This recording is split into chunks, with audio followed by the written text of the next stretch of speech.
So, okay. I'm actually doing this. Okay. I've been avoiding this for a long time. If I don't make any eye contact with the camera, I apologize, because I'm probably just going to be looking into the distance a lot in this video. Okay, so if you remember, I told you guys on here, on Instagram, I told you like a couple different times that back in February I filmed a video, and it was a very important video, and it got lost on my hard drive that fried on me when I went to Atlanta. And I tried to get back that footage, but I wasn't able to, and so I've just been avoiding refilming this video. But it's been on my mind ever since that happened, and I literally tell myself every single day that I'm gonna do it, and this is the first time I've sat down to refilm that video. So, okay, so today's video is going to be, I don't even know how to describe this. Today's video, I'm going to tell you guys a story, probably the biggest story of my life thus far, probably the most defining moment of my life thus far. It's not a very good story, but I'm still here, I'm still kicking, so that's the happy ending. Okay, I guess we'll just jump in. I might cry in this video, I might laugh in this video, I'm gonna probably go the full spectrum of emotions in this video, which you guys are probably not used to, because you usually just get happy, cheery, funny Ashley. But I felt that it was important to tell you guys this story because it's been on my mind for a long time. Like I said, it's the most defining point of my life ever. Anybody that knows me personally knows this story and knows how big of a deal it was. And I don't know what I'm going to title it, but whatever I do title it, I can promise you it's not clickbait. No, I'm not doing this for anybody's attention. I'm literally doing this for myself and to connect better with you guys, because everybody has a story and everybody deserves to tell that story. And this is a really, really huge part of my story. And I feel like it's necessary to tell you guys about it for you to really know who I am, if you know what I mean. Like, I feel like I've been doing YouTube for so long, and like now it's like my full-time job, and there's still this kind of like barrier between us because you don't know this huge chunk of my life. So yes, let's get on with the story, I guess. Okay, so when I was 19, it was my first year at FIT. I was still in college, obviously. Well, not obviously, but I was still in college. And it was my second semester at FIT because I started off college at another school. Even though FIT was my first choice, I didn't get in the first time around. And then I spent a year and a half at another school, and then I luckily got in when I applied to FIT to transfer. And I did one full semester, and then the second semester that I was there, I got 2 days in, and then this happened. So when I was 19, I got hit by I say I got hit by a car, but it was really 2 cars involved. So this is that story. So I guess I'll start at the beginning. I will say a lot of this story is pieces of stories I've put together, because a lot of it I don't remember. So a lot of the story, like of the impact and of it actually happening, I don't remember that. So that part of the story is just from pieces I've been told by everybody that was around and by everybody. Okay, so second day of that semester at FIT was August 30th, 2012. Wow. Okay, so it's been 6 years. Oh, wait, no, almost 7 years. Jesus, time flies. Okay, so that day I went to my classes. I vaguely remember, okay, so I had 2 or 3 classes that day. I vaguely remember having like a big break, and on that big break, my boyfriend at the time picked me up and we like drove around somewhere. We like drove up to Harlem, if I'm remembering this correctly. I remember doing that, but I don't remember when. And like the only time that it makes sense is that it happened that day. but that's all very fuzzy. So we drove up to Harlem, and then he dropped me back off at school for my other classes. My classes ended at around like 5. It was the first day, so they should have ended at around 6, but because it was the first day, we didn't stay for the whole class. So I ended up taking the train home at around like 5:30, and I didn't take my normal route home. My parents actually that day were headed to Florida for like just a vacation, and my mom had bought these jeans from a store closer to like where I live now, but they didn't fit her, and she was like, I can't get my money back for them because it was like store credit only. So she was like, why don't you just go to the store and like exchange them for your size and you can keep the jeans. And I was like, okay, cool. So after school, my plan was to take those jeans back to the store and exchange them for my size. So I went ahead and I did that. And instead of getting on the bus to take it back home, I ended up walking from the store, which was about like less than a mile from my mom's house, which is where I lived at the time. So I walked home, and my cousin Bianca, so my grandma lives right across the street from, well, my grandma lives with my mom now, but back then she lived right across the street from my mom, like right around the corner. And my cousin was there, my cousin Bianca was there, just hanging out. And I told her that I was on my way home, so she was gonna come over to my house so we could hang out. So I texted her when I was almost there, and I said, I'll be home soon, come down. So that she could come down from my grandma's to meet me and go up to my house. And the last thing I remember that day was, so like on the way from that store that I was walking from to my mom's house is like a park. It's like one side is a playground park, and then the other side across the street is like basketball courts. The last thing I remember is walking from the side that has the basketball courts and crossing the street to the other side that the playground is on. And that's the last thing I remember. Past that point, I don't remember anything up until I was in the hospital. So I crossed the street, and then when I got, I honestly don't even remember texting Bianca. I just know that I did because it was in my phone and because she obviously received the text. So then I'm walking home and I get to my grandma's corner. Like I said, I live right across the street. My grandma lived on that corner that I stopped. And in that moment, my brother called my cell phone because not that he was in charge of me or anything, but like our parents went away and he was just checking up on me because he hadn't heard from me all day. So my brother calls me to see where I am, and I answer the phone, and and right when I answer the phone is when I get hit by the car. Like, my brother called me, I answered the phone, and he didn't know where I was. Like, I hadn't gotten to speak to him yet, but he heard everything happen over the phone. So basically, how it happened was, if you can imagine like an intersection where like cars coming this way and then cars coming this way, like it all meets. I was on a corner. Okay, so there was a car speeding down the block, and then there was another car over here waiting at a red light. But the car that was waiting at the red light was not waiting. It was creeping through the red light, like it ran the red light, but very, very slowly. And the car came down speeding. It tried to slow down because it saw that it was going to hit this car that was creeping through the red light, but it didn't make it. Like, it wasn't able to slow down.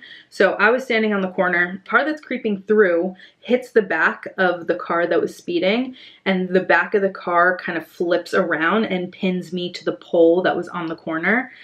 Because I'll insert a picture if I even edit this. It's like a red firebox, and they were outlawed in New York City like a million years ago, but they're still around. That is on my grandma's corner. I was standing next to that box on the phone with my brother. The car comes speeding down the block, or actually I guess it's like this way. Yeah, so the car comes speeding down the block, and the car creeping through the red light, they hit each other. The car going through the red light hits the back of the car speeding, and it kind of spins around, and this is me here. It pins me to that pole there. And like I said, I'm able to talk about this part without like completely freaking out because, one, I don't remember it, and two, I did see a video of it, but the video that I saw of it, I was not in it. Like, it's by the grace of God, the video shows everything except for me. Like, it shows all the cars, all the corners. It doesn't show me on the corner. So like, you see everything that in the video, you can see everything that happens, but except for me actually getting hit. And so like I said, this was on my grandma's corner, aka across the street from it was basically the corner I grew up on. I was born and raised in the same apartment that my mom still lives in. So, and mind you, this was like, I guess like 6 6:20-ish p.m., 6 o'clock, bright daylight. It was August, so the sun was still up at that time, and there was a lot of people outside because it was still the summer. So basically everybody on the block knew who I was and knew me. Like, it was like I was home basically, and it happened. So I thank God that it didn't happen to me somewhere in Manhattan where literally nobody knew who I was. I know, like, everything happens for a reason, and I think it's not a coincidence that it happened there of all places. And the fact that my whole family was like, everybody except my parents was like right there. So my brother heard the whole thing on his phone, like through the phone, because he had called me by some, like, I don't know how this happened, but my phone didn't break. So thank you, iPhone. I've broken many iPhones in very less traumatic ways, but for some reason, me getting hit by a car did not break my iPhone. So that's great. So my brother heard the whole thing happening, and he had actually just gotten off the train, like at the stop by our house. So he didn't know what was happening, didn't know where I was, but like instinct reaction was for him to run home to kind of figure it out.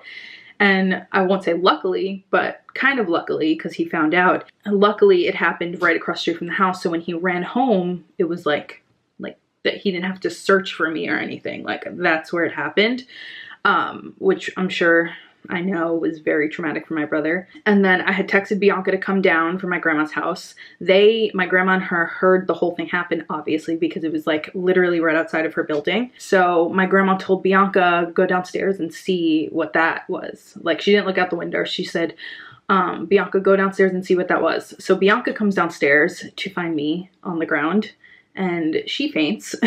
Because honestly, I would do the same thing if I found her on the ground that way.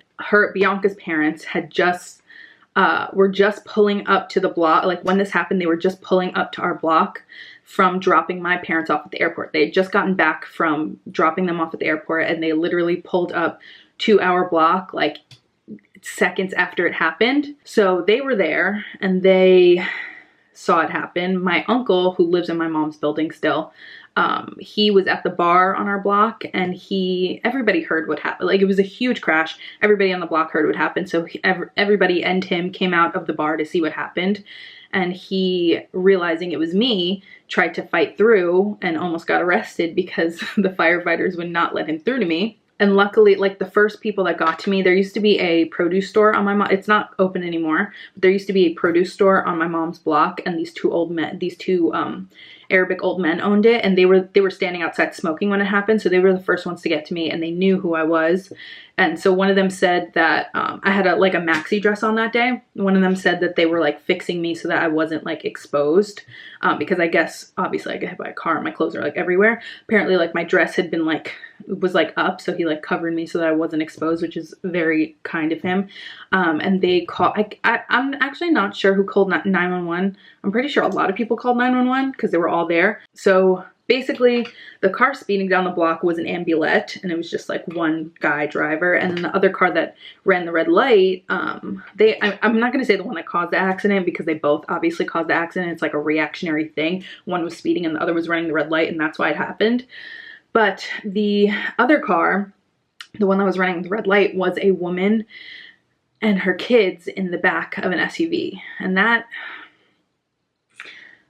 just boggles my mind. Like, of all the times to be a reckless driver, it's when your kids are in the car. Like, what? So the police actually had to come and like put this woman, like the woman from the car, they had to like sit her down on the bench and like protect her, because my entire, like, literally everybody on my block was trying to murder this woman because of what she just did, which obviously isn't the correct answer either, but I appreciate my neighbors for sticking up for me.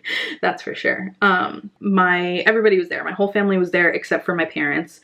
Bianca did not tell my grandma, because my grandma was actually scheduled to have surgery that week, and if she had found out what had happened, she probably would have had a heart attack and wouldn't been able to have surgery. So, okay, this story jumps all over the place. I'm sorry. Okay, so they call 911, the ambulance comes, the firefighters come.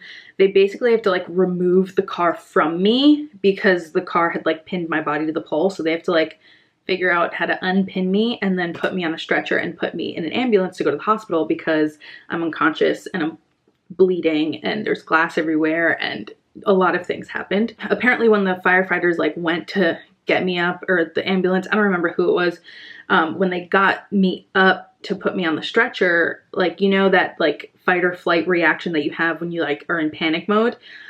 I had a fight reaction, so I was trying to fight all of the firefighters and ambulance off. And then my brother got there and I was trying to fight him off too because I didn't recognize anybody. I was like in a complete state of shock and panic. So my brother had to like yell in my face and say, Ashley, it's me. Ashley, it's Ray. It's Ray. And I don't remember any of that. I don't know if it calmed me down at all. I just know that I went unconscious again and they got me in the ambulance, and my brother rode, was it my brother? I think it was my brother that rode in the ambulance with me to the hospital. Luckily the hospital's I want to say like a mile away from my house, and it was the hospital I was born in actually. And they took me to the hospital, obviously rushed me to the ER. But I actually got rushed to a hospital where a lot of my family works, like still works. Like my uncle, that Bianca's father, worked there. He wasn't obviously working at the time because he was with my aunt dropping my parents off at the airport, but my uncle works there. A lot of my aunts work there. A lot of my cousins work there. Like we've got a lot of family there. So that was kind of reassuring because I like, even when I was alone in the hospital, there was kind of always somebody around. So rushed me to the hospital. The whole waiting room is full of people because everybody there knows me. I think it was my brother that called my boyfriend at the time and told him, and he was in the city because he lived in the city, and he rushed over to the hospital. His parents rushed over to the hospital. His sister rushed over to, like, everybody was there. So they took me to the ER, and at first they there was so much wrong with me that like the first night they really couldn't tell my family whether I was going to make it or not. So then obviously they had to call my parents and tell my parents. So obviously my parents were in flight when it happened, so they had to wait to land to be notified. And it was my uncle, it was the uncle that almost got arrested to get to me. He talked to my mom because if my aunt, this is her brother and my aunt is her sister, if my aunt had talked to her, she would have just crumbled and it would have just been a whole big mess. So my uncle had to be the strong one to break the news to her without breaking down, which I don't know how anybody could do that. She got a phone call when they landed, and my uncle was like, Cindy, you need to come home. Ashley, something happened with Ashley. And she was like, what do you mean something happened with Ashley? He was like, you need to come home right away. Like something happened with Ashley. She's fine. Everything, like, he obviously lied to her because I wasn't fine. Thank God I am, but I was not fine. He said, everything's fine. She's fine, but you need to come home right away. And apparently my mom was on this flight. She didn't think that she was yelling because like she was just taking a phone call. She was kind of in a state of shock. She was like, what? No, like she kept saying like, what are you talking about? What are you talking about? And apparently everybody on the flight heard her. She must have been screaming because when she got off the phone, the whole plane, like, you know, when people, like when a flight lands, everybody's up trying to get their carry-on bag, trying to get out of the plane. They don't care who, like they don't give a fuck who they got to push. They just want to get off the plane. That's how I am on a flight. So I understand that. Apparently nobody budged. Nobody on the whole flight budged. And everybody was just like ready to let them off the plane and do what they had to do. I don't even, like, she must have had him on speaker or something. But yeah, thank you to JetBlue, because by the time they were off that plane, JetBlue had them on the next flight out 20 minutes later to get back to New York. My mom actually told me that when she like got off the plane, went to use the bathroom, and then got right back on the plane. Like she just said she had to pee. So she said with that, she went and used the bathroom. When she was coming back, an older man, or I don't even remember, it was a man that was on the flight with her. When he saw her walking back to the plane, he said that he was going to pray for us, which is very nice of him. Isn't it weird how like strangers sometimes like know exactly what to say even though they know nothing about your life? Yeah, they got a flight back and my parents were back. I honestly don't know what time. I guess like 3 hours later. That's how long it takes to get to Florida. Or no, I guess no, because they left around that time. So they must have been back at like midnight. Oh, I don't know. I actually have never asked my mom what time she got back. But obviously when they got back, they rushed to the hospital. And at that point, my mom called my brother when they landed and to talk to him. And my brother was like, Dad's here. And if you know anything about my relationship with my father or my entire family's relationship with my father, you know that it had to be really, really, really serious for my father to show up. And honestly, after this instance, don't know if he'd ever show up again. I don't know if I'd want him to. So yeah, then my parents got there, and by the time they got there, the waiting room for the ICU, because at this point they'd taken me to the ICU, intensive care unit, because I was dying basically. And the entire waiting room was full. All of my aunts, all of my cousins, all of my best friends, my uncles, my ex-boyfriend and his whole family, like literally everybody that cared about me was there. Okay, my memories card is running out of room, so I'm gonna change this and pee. Oh my god, I have to pee so bad, and then I'll continue. So yes, everybody in my life was in that waiting room. And I thank all of them so much for coming through for yeah girl. I guess this is the point where I tell you everything that was wrong with me. So with the accident, both of my lungs collapsed. I had broken ribs. I had like 7 different fractures in my spine. I had broken my arm. My pelvic bone was fractured. I obviously had a major concussion. I have, if you guys always, not always, but like there are a lot of you that mentioned my scar on my eye. This is from auto glass. I had stitches in my eye. I had stitches in my head. I had to be intubated, obviously, because my lungs collapsed. I was on a breathing tube. I was on a feeding tube. I was on a catheter. I was in a medically induced coma for 3 days or 4 days. And your girl was all fucked up. And so then my parents got to the hospital, and my mom, and when I say my parents, I mean my mom and my stepdad, because obviously I just talked about my father. So when my parents got there, my aunt had to kind of like prep my mom. She had to say, like, she had to bring her, before my mom could see me, she like brought her out and she was like, listen, you can't react because everything you say right now, Ashley can hear you. She can't react to you, but they don't want, well, she can react to you, but the doctors, because of everything that's wrong, they really don't want a reaction out of her because it could hurt her because of all of my injuries. If I moved, if I flinched, like if I did anything, I could have hurt myself even worse. They say when you're in a coma, you can hear everything that's going on around you. When you're in a medically induced coma, apparently that's true as well, but you can move, you know, because it's really just medically induced. So my mom had to give her that pep talk, and then she came in, and apparently, I don't know how my mom did this, that when she came in, she very calmly came in, saw me attached to all these wires and tubes and all that, and she came and she just sat next to me. She said, Ashley, mommy, it's mommy, I'm here. And apparently I started freaking out, like not freaking out, like I didn't move a lot, but apparently I started twitching. I started like, I started freaking out as much as you can when you're in a medically induced coma. Then I was in the hospital I was in that coma for about 3 days. Apparently I don't remember this because apparently I woke up a bunch of different times and asked what happened, until I finally just woke up and kind of knew. Like I don't remember ever asking and somebody telling me what happened. I kind of just remember waking up and already being like aware of why I was there and aware of what happened without having remembered everything that happened.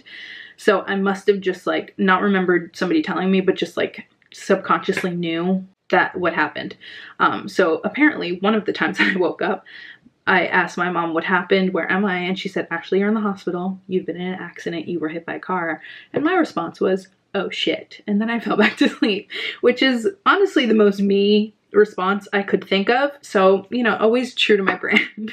Yeah, then I was in the hospital and everything was fucked up. I had 4 chest tubes attached to me, and chest tubes, they like slit you open in the side and they stick a tube in you to drain the fluid. And basically when your lungs collapse, it's a whole bunch of fluid weighing them down. So they have to drain all that fluid so that they can fill back up with air. So there was 2 tubes on each side of me doing that for both of my lungs. And then I don't remember the first time them taking out my breathing tube. Yeah, I don't remember them taking out my breathing tube. I don't remember taking out my catheter either. And then I obviously was on a whole bunch of morphine. Oh, I didn't mention that I lost a lot of blood. They had to give me, I want to say 3 units of blood. like transfused because I lost a lot of blood, obviously, with the impact. Okay, so yeah, like I said, nobody told my grandma what happened because she was scheduled to have that surgery. So in the coming week that I was in ICU, everybody came to visit me. They told me I was like Wolverine, like I was healing really fast, which was nice because I definitely did not want to be in that hospital. And I remember when they came to take my chest tubes out, because when you have chest tubes, you can't move. Like, you're just in that bed. You cannot move. So I had 4 of them. So they had to come and take them out. And I remember the doctor that came to take them out, he was a hunk of a man. He was. He was like this big, burly, like, he was just hot. So the way they take chest tubes out is very interesting. They basically have to put their entire weight on you and yank the tube out so that no air goes back in. Do you know what I mean? And like, that tube is in there, like in there. So they basically had to yank 4 tubes out of my body and I had to be conscious for it. So wonderful. Love that for me. That shit, I'm not even gonna say it hurts. It's just because I was obviously very numb from all the morphine, and also because like those nerve endings had probably died at that point. It just feels like this weird kind of pressure, and like, you know when you swallow a piece of spaghetti but it doesn't go down all the way and you like pull the spaghetti, I know that's like the most disgusting thing you've ever heard, but like you pull the spaghetti, get back out, and you can like feel it go through your throat. It's like that times a million because it's going through your fucking rib cage. I don't know if you're, yeah, I guess no, it's like above your rib cage. Isn't it? No, those are definitely ribs. I don't know. It's just a really weird feeling. So I had to go through that 4 times that time. Then they obviously had a physical therapist come to see me, and I didn't understand the concept of like having to like learn how to walk again because of how injured I was. So the physical therapist came to see me the first day, and she wanted me to get up out of bed to walk. I didn't see any difficulty in that because obviously I've been walking since I was a baby. Like, duh, just get up and walk, Ashley. So I definitely winded myself that first time I tried to walk because I was just like, we out, bitch. So I got up, I walked, and she was like, whoa, whoa, slow down. I was like, what do you mean? I'm 19. I know how to do this. Thank you so much. Leave me alone, bitch. Not really. But yeah, I walked a few steps. She told me to slow down. I was like, okay, I got you. I got you. I need to take it easy. And then the ICU was on the same floor that my grandma was in after her surgery. So my goal for the week that I was there with the physical therapist was I would like to get to walk all the way down to my grandma's room. And I did get to do that. And that was really, really fun. Walking to my grandma's room. I remember there being a lot of bruises on my ass. Like the first time I went to the bathroom, instead of like, obviously the catheter or whatever they have to rid you of your things. When I went to the bathroom myself, I had so many bruises all over my legs, all over my butt, like everywhere. I was just bruised as hell. I was also really skinny. Like an IV diet really does wonders for your waist. I lost like 30 pounds in 2 weeks. Like that is not healthy whatsoever. After I was in the ICU, I was recovering so well that they brought me to like another, I think it was literally called recovery, the room that I was put in. And it was the most disgusting thing ever, ever, ever, ever. And it was like a room with like 6 different beds, like 3 on this side, 3 on this side, and like 1 nurse watching all of you. And like, you don't get to pick who's there. So I was a young little 19-year-old girl. Never been in a hospital before because I've literally never broken anything. Like up until that point, I had never broken a bone, never really had to go to the hospital ever. So this was not my forte. I'd never had to get my tonsils out, my appendix removed, and never had any of those things growing up. So I didn't know what being in a hospital was like. And the people in that room with me were quite frankly vile, like disgusting. There was one huge morbidly obese man that just decided that it was okay to shit all over the walls of the communal bathroom we all shared. So that was wonderful. And because of that, I cried. I cried every single night. Most nights somebody stayed with me, either my mom or my boyfriend at the time, because there was just no way I was staying alone.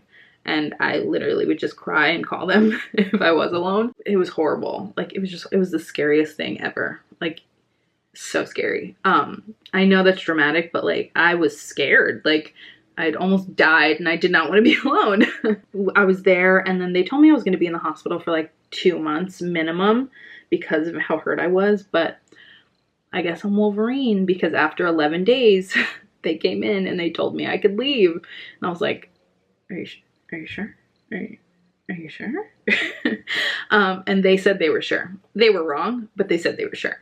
So I got to go home 11 days later, which I guess would be like September 9th. I guess. I don't know. I don't remember any of the dates. I think it was like September 9th. So I went home and I had to have a back brace, a neck brace, my arm in a sling, walked with a cane, and most of the time I was in a wheelchair. I went home somehow, I don't know how I managed to get up the 4 flights of stairs to my mother's house, or 3 flights of huge flights of stairs to my mom's 4th floor walk-up apartment. But once I was in there, I was in there. I wasn't leaving.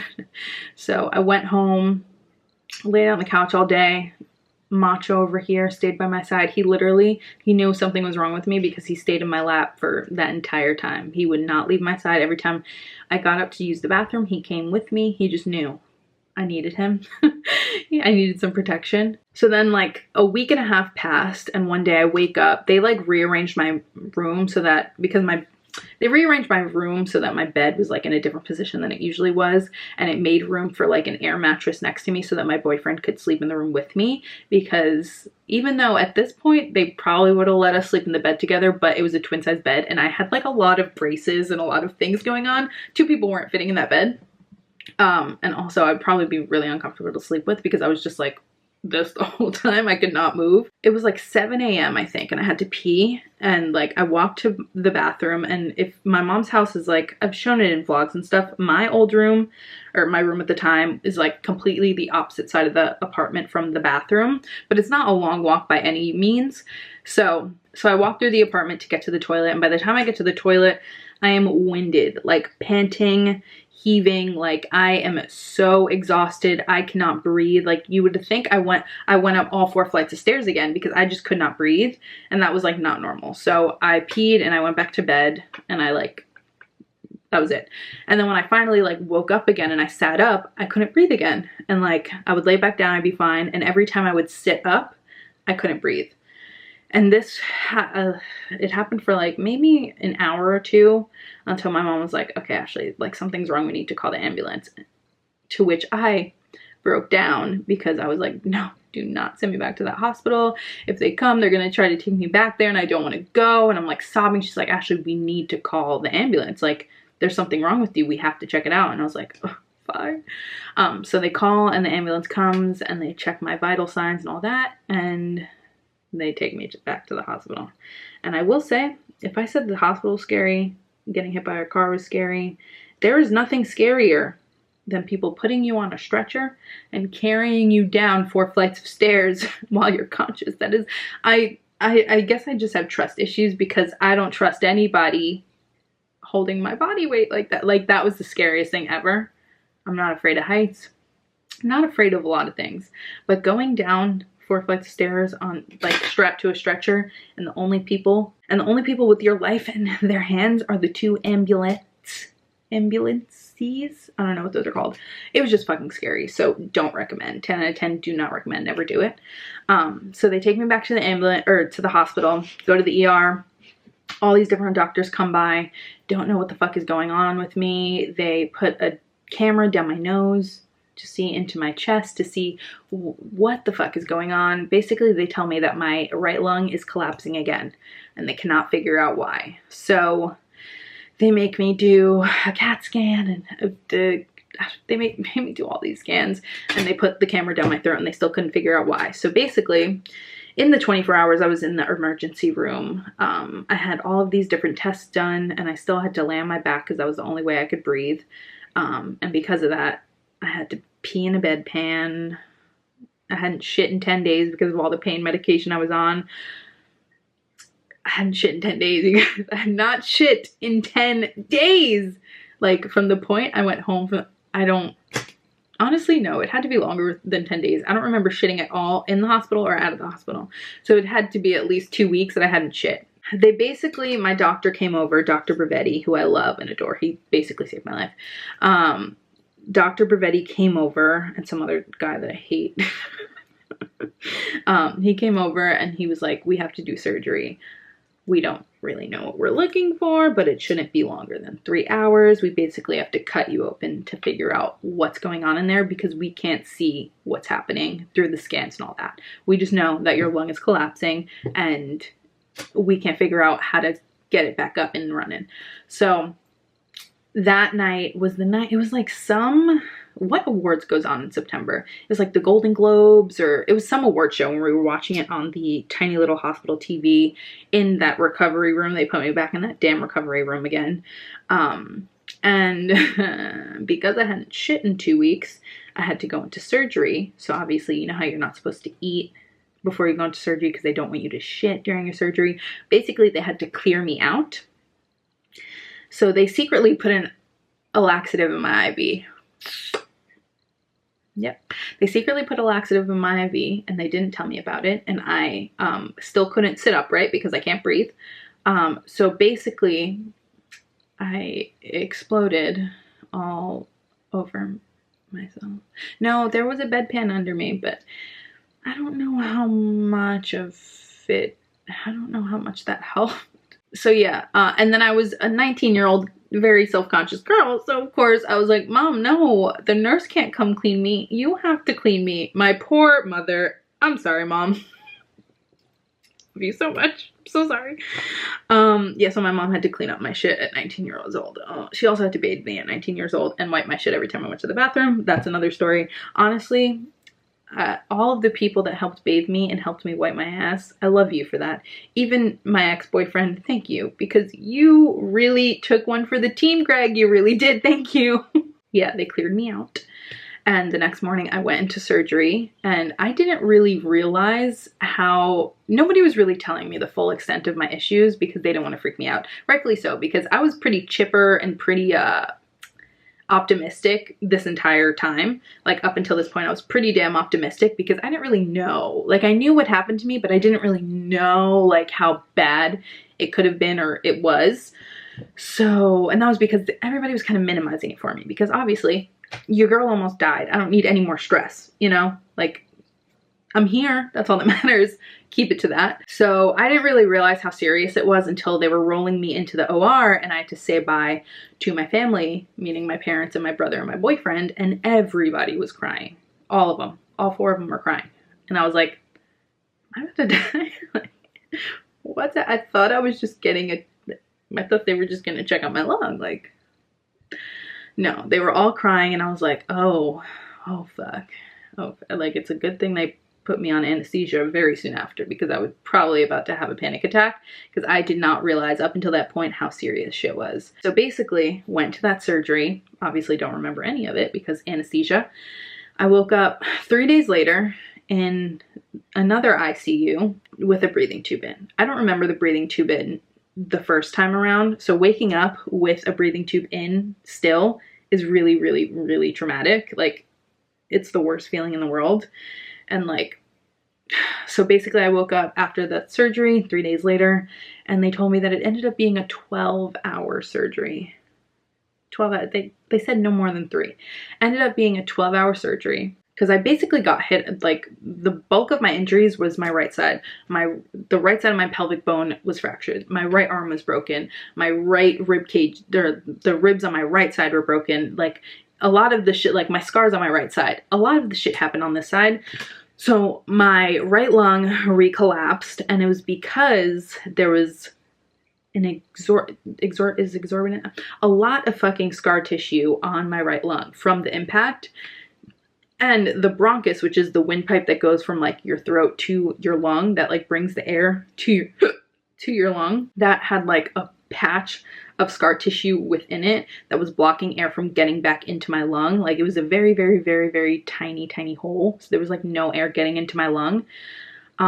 So they had to basically remove all of the scar tissue from my right lung to stop it from weighing it down. And then also cut out the part of the bronchus that was blocked with scar tissue and reattach it. And that took 12 hours. And they had, because of the lung surgery, they had to make sure I was up and breathing on my own before they could take out my breathing tube. So I had to be fully conscious when they took out the breathing tube, which was traumatic. Like, you thought the chest tube was nothing compared to getting my breathing tube taken out. And then I also had another 2 chest tubes in my right side again because of the surgery.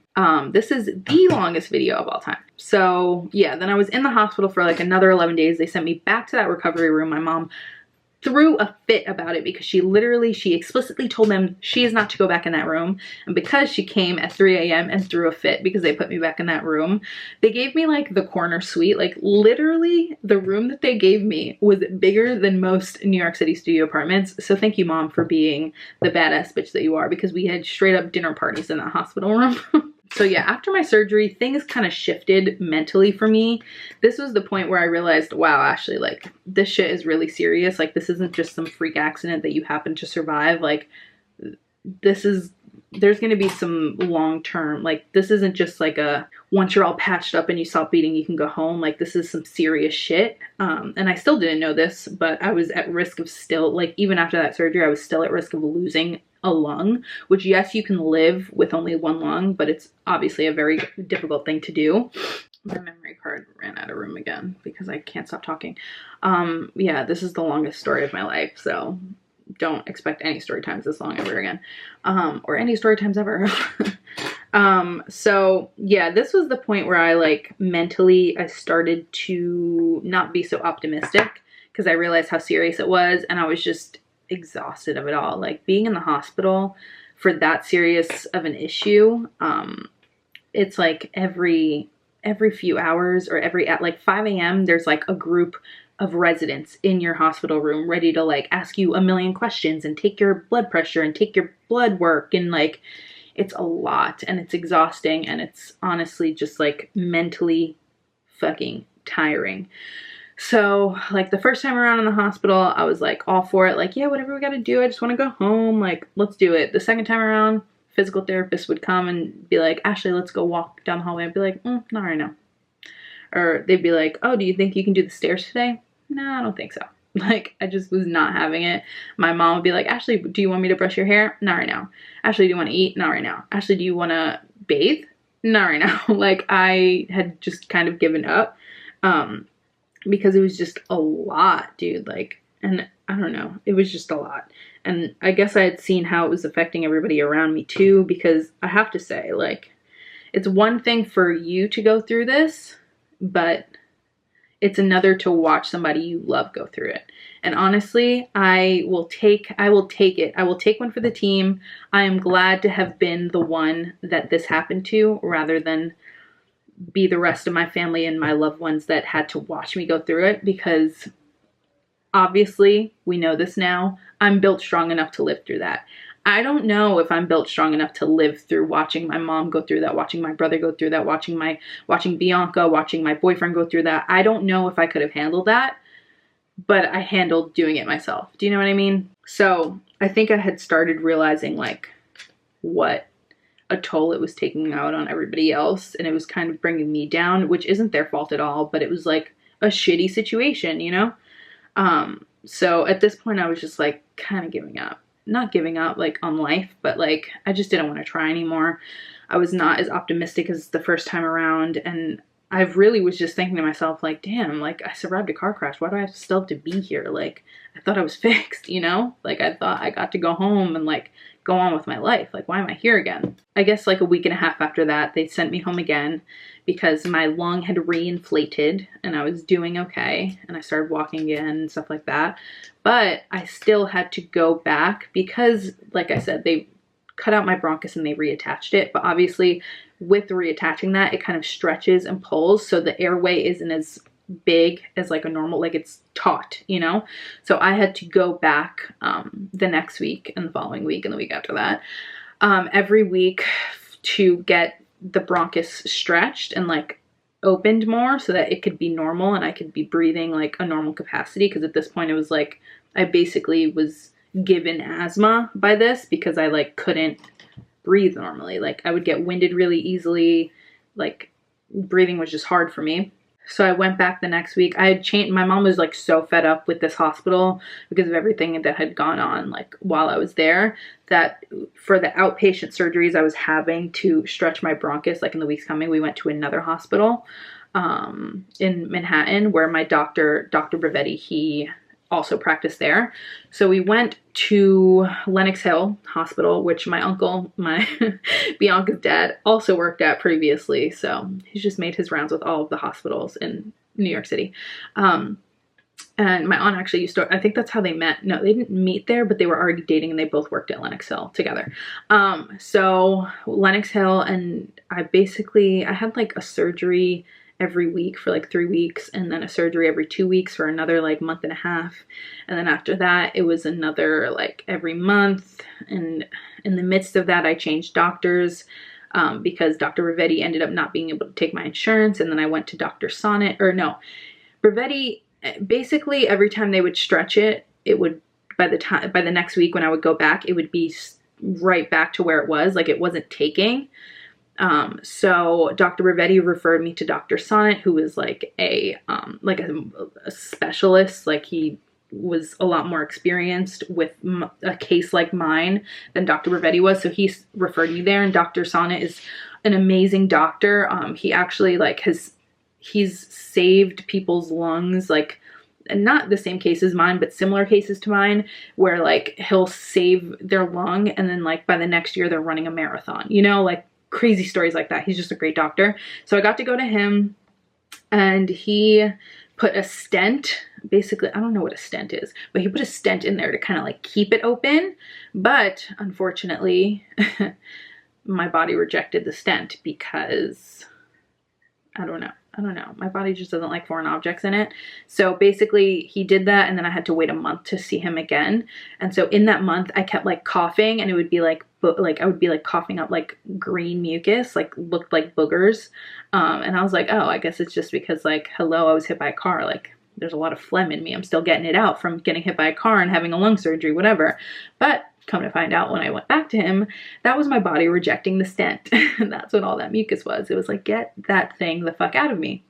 So they removed the stent, and then he had to do, I don't really know much about chemotherapy, but I know he had to do like a tiny bit of chemotherapy in like there. Is chemotherapy like, it's like radiation to like kill cells that are growing, right? So maybe he had to do chemotherapy to like stop the scar tissue from growing again, something like that. Basically, he did a bunch of fucking surgeries too. They were all like short, and I was like in and out of the hospital in the same day.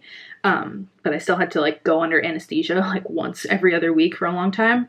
And basically, eventually the thing stayed open. And then like 6 months later, I went and saw Dr. Bravetti at Lutheran again, so he could check me out. And he basically said like everything was good.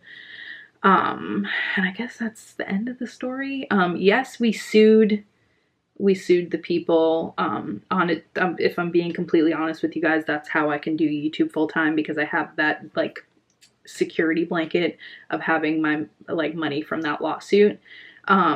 It's not enough to survive on forever by any means, which is why I still keep working. Yeah. I feel like I told the whole story, like the sequence of events, but like, I don't know if I really portrayed to you guys like how, obviously it's like a huge deal, but like, so like obviously when something this big happens to you, there's things like PTSD and like anxiety and things like that that come with it. For instance, I don't like to get in a car with somebody that's like a shaky driver. Okay, so you know like those scenes, you know those like shock scenes in movies where it'll be like everything will get quiet and then all of a sudden somebody gets hit by a car? That shit is traumatic for me. Like even though I don't remember it happening, like there's a lot of like triggers that, yeah. I don't even know what I'm saying anymore. Basically, this is the biggest event of my life thus far, and I felt like you guys needed to hear it. I am really sad that that first video, it won't see the light of day, because I feel like I told the story a lot better in that one, and me telling it a second time, it's just, I feel like I'm forgetting things. I'm not coming across the way I want to, but then what way do you want to come across? Like, how do you even fucking hate this. Oh my god. Okay, so yeah, I thank God that I'm here. I thank God that it was me and it wasn't somebody else that I had to watch go through it, because my mom has PTSD, my brother has PTSD, everybody in my family, like, I just cannot be, I don't know how they deal with it. I couldn't deal with it. Like, one of my favorite quotes is like, you're given the life you were built strong enough to live. And I feel like I was given the strength to survive something like that. And my family and my friends were given the strength to survive watching me go through that. Because I don't know if it could go the other way around. Do you know what I mean? Because it's hard, like, I can't imagine, like, walking into a hospital room and seeing my brother hooked up to all those wires, or like calling my brother and hearing that happen to him over the phone, or like, yeah. Surprise, this is the first time tears are coming. Yeah, so love each other. Please be kind in the comments. I don't know how this video is going to be received. I don't know how I came across in this video. I know I laughed a lot. Not laughed a lot, but like, I know I giggled here and there. I made a few jokes, but that's just kind of the way I deal with things. And I don't remember the accident. I don't remember being hit by a car. I remember all of the things that came after it and all of the things that were before it. I don't remember the actual impact. If I had, I thank God that I don't, because I don't know how I would be if I did remember that. I don't know what other mental issues I would have if I did remember that, or physical issues. So because this is just a retelling of a million different sides of a story I can't remember myself, it comes across a lot differently. I don't like that the moment of the impact, it's not here. I don't remember it, so I can speak about it a lot easier. It's also been almost 7 years, so obviously I've told this story 1,000,003 times, and like, I've gotten through the story 1,000,000 times without crying. It's just one of those things, you know, like, I don't want it to come off like I'm cold and like I'm doing this for attention because I'm not crying, but I'm also not going to cry if I don't feel like crying. Do you know what I mean? I hope that you guys will just be able to relate to me a little bit better. I don't know if anything that I deal with as a result of this accident comes across on camera, but if it does, hopefully you can understand me a little bit better now. Hopefully you can understand my scar in my eye now, because a lot of people are like, Ashley, we don't have scars in our eyes, do other makeup tutorials.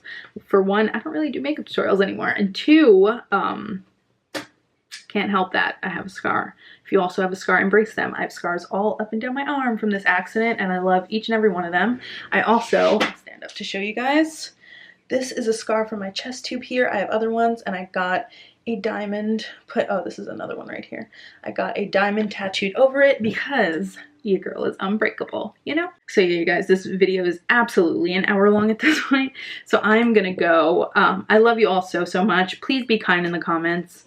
Also, if you have a story that you've always wanted to tell about your life that you've never been given a platform to, by all means, go ahead. Let us all tell our stories in the comments so that we can have our stories be told together. I don't know.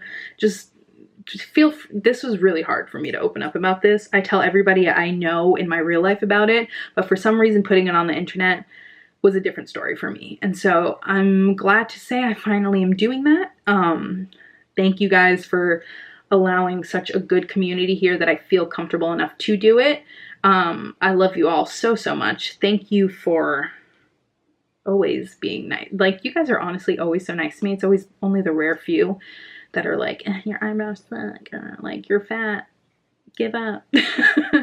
But like, they don't matter, you know? I gotta stop talking, okay? I love you guys. I'll see you later.